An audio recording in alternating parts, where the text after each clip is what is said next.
He might and he keeps asking for her, like, over and over again. It's like, why do you even need to talk to her, dude? You're starting to, like, you know? Yeah, just be real creepy, and shit. But, yeah, so that's what happens, and with that, and finally she finds out that killer's leaving pictures of your mother, and it really pisses her off. She's like, dude, this is my mother. Why didn't you tell me? And he's like, I thought they were just, like bait to bring you out, and I was trying to keep you safe and all this kind of shit. And they look like publicity stills. And apparently in this photo, it's like her, with long hair, kind of looking like Sid did in the first movie. And on the back it says, I killed her. And that's the first big clue you get. Whoever it is now taking credit, to paraphrase the cop, for Maureen Prescott's murder. And then Courtney Cox says, well, we know who killed Maureen. Billy Loomis and Stu Marker. They even told Sidney how they did it. And he's thinking there might be a third killer. And that Sidney might know something. So you get all that, and then you get this really weird cameo. Heather Matarazzo, who shows up, and all that. And then she scares them, and the cops come running to fucking shoot her. She's like, don't shoot, I'm only 17. And she turns out to be Martha Meeks. She's Randy's sister. Then you get to see that cameo. Yeah, that's ridiculous. Damn it! I'm trying to have like some legit shit. I'm sorry, you're doing a good job. You are. I can't help it though. That shit's funny. The first time that it happened just a second ago, I swore it was a motorcycle, like getting revved up. I swore. Dude, he used to shake walls at hotels and stuff.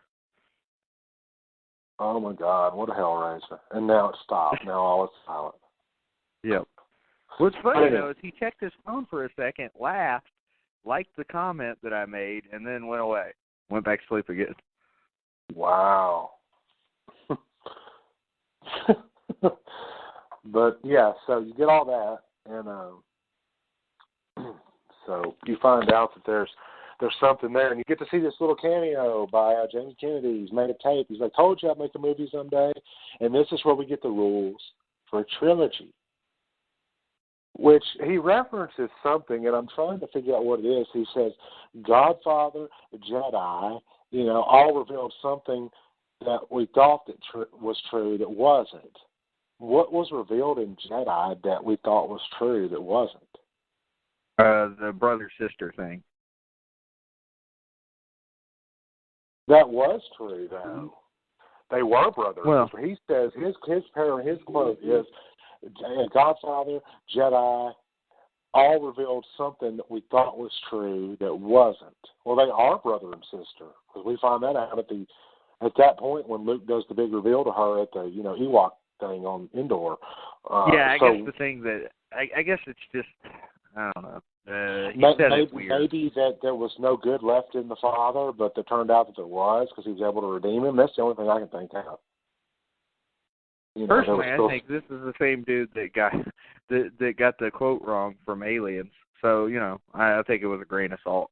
Right, and I love how he says, anybody in this, if this is a trilogy, anybody can die in this, including the main character.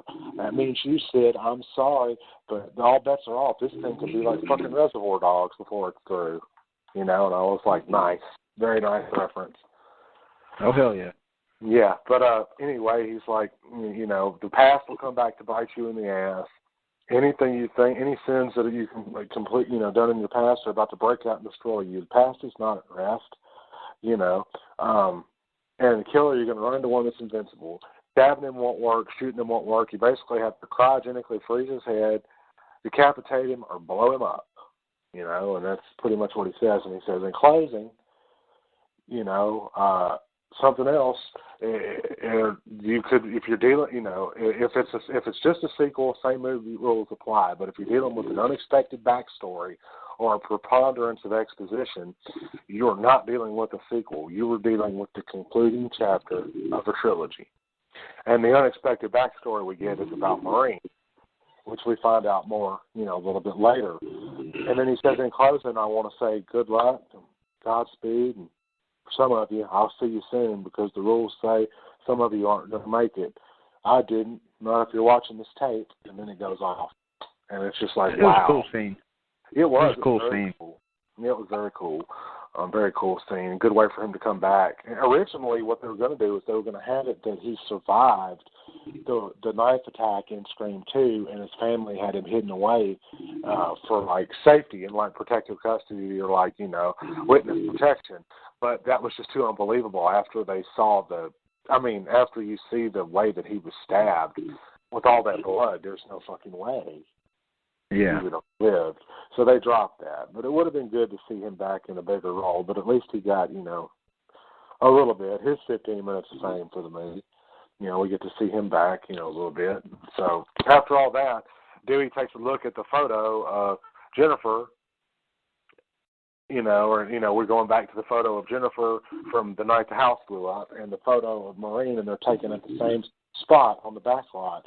She was at Sunrise Studios, so she must have been an actress. So there's your unexpected backstory.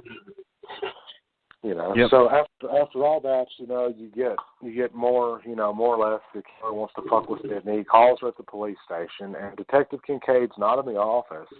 And there's all this articles she sees about herself, and then she gets this call. So it's definitely looking like Detective Kincaid is the killer at this point. I mean, he is a good option for a killer. I mean, he's a likely suspect. I mean, it's just how it looks. I mean, his obsession with Sid. He's conveniently not there in the office while the killer calls her, and then for whatever reason, they do a close-up and then blur that other cop that's in the office, and he's on the phone, and the way his mouth moves, it almost looks like he's the one talking to her. So I don't know if I'm the only one that noticed that or not, but that's a little weird. It is weird. Yeah. And so's the snoring. Yeah. So, so you get all that, and then finally there's this big, party, and by this point, just a few other things we haven't talked about. Gail and fucking Jennifer confront John Milton about Rena Reynolds, and turns out she was, a guest on the casting couch. She'd come to the party, she's a B-movie actress, come to party to meet men, and maybe they took advantage of her. So it's almost like he's insinuating that she was like, gang raped or something, or at this. She got Bill Cosby. That's fucked up, man. Damn. That's what happened. Oh, that they snore roofied her ass. Amazing. It was like, ooh, that snore was great. But yeah, I hate that backstory. I'll get to that later, but fuck. Yeah, the backstory's weird, and it's some other things have changed too. So all right, so we get past all that. She goes to this party. Scans herself with a little metal detector. Ghostface is fucking with her. That's after she grabs the fucking gun and shit, and she's going to go shoot him herself and all that. And she's like, how do I know they're not dead? She walks up and she sees the fucking Tyson's dead, already. And we've already seen the other one, the one that was supposed to play Sydney. What's her name? Shit. Anyway, she gets fucked up, drugged down the stairs and shit. Tyson gets all fucked up. And then you also get the scene where Sydney runs into her right before Sydney goes and sees the set of the house. And she's got like this 90s outfit on, but it includes these big black boots, and she's also got a a ghost face mask in her possession in the stall, because it's very reminiscent of that scene in the first Scream when Sydney's in the bathroom. Again, we go back to that. Sydney's in the bathroom on the back lot of the studio, and she hears something, and then she pulls out her pepper spray. She's got, I don't know what good that would do if it's a ghost face. He's got a fucking mask on. The pepper spray would just hit the mask. Yeah, that's a good point. I didn't even fucking think about that. Yeah, it's weird. I don't know. That just seems like it wouldn't do anything but annoy the shit out of somebody. It wouldn't really stop them. But yeah, so at this point, it's looking like, she might be a possibility for a killer. Because we heard another red herring, and it also happened in the part where the house blew up or whatever. Yeah. So go, how did you end up over there? All that. And I can't remember. Yeah. I can't remember her name to save my life. Angelina, that's what it was. Yeah. Angelina. She was supposed to play Sid in the movie. Yeah. So she gets all fucked up at this party. After she goes hunting for a secret passage, Roman's at the party. He's drunk. He's lit. You can tell. He's acting like he's just fucking just plastered. And you know, it's a big birthday gathering for him, and John Milton's nowhere to be found, so that doesn't look good. And it looks suspicious because maybe it's like he's the killer because of the dialogue in his office earlier, you know, about knowing who Rena Reynolds was when he learns about Sidney Prescott's mother's murder. She's like, once I saw the Stab movies, I knew that I knew this Rena Reynolds. I knew her, you know, and all this. So he's a red herring. And then Angelina's a suspect, and then she gets all fucked up. Tyson gets all fucked up. There's a big fight and skirmish. The detective shows up right after Ghostface disappears after Sid plugs his ass 5 times with another gun that she had hidden after she threw the one in the pool. So you're thinking the detective is it.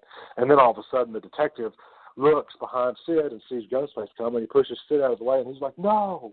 And then he gets all fucked up and hit and punched. He gets stabbed like right in the shoulder.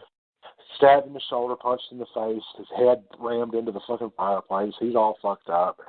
So at that point, is a bad motherfucker in this one. Yeah, he beats people's and I guess at this point he's kind of ruled out as a suspect because you know, he just is. And at this point, you know, right before Jennifer bites the big one because she gets all fucked up too in that hidden room in the mirrors, but she goes downstairs and you know, Roman's down there, and apparently Roman and her have had a thing, and they were fucking for a minute, you know, so that's another added, you know, plot twist.